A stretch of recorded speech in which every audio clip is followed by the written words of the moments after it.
রাজধানীর গুরুত্বপূর্ণ প্রশাসনিক এলাকা সচিবালয় ও প্রধান উপদেষ্টার বাসভবন যমুনা ঘিরে আবারও জারি হলো সভা সমাবেশ নিষেধাজ্ঞা। শনিবার ঢাকা মেট্রোপলিটন পুলিশ এক গণবিজ্ঞপ্তিতে এ তথ্য জানিয়েছে।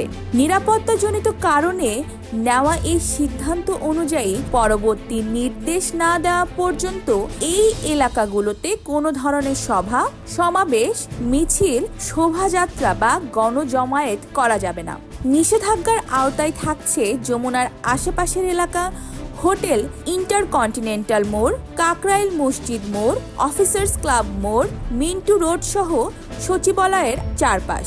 ডিএমপির মতে এসব এলাকায় সভা সমাবেশ হলে নিরাপত্তা বিঘ্নিত হতে পারে এবং সাধারণ মানুষের চলাচলেও প্রতিবন্ধকতা তৈরি হতে পারে।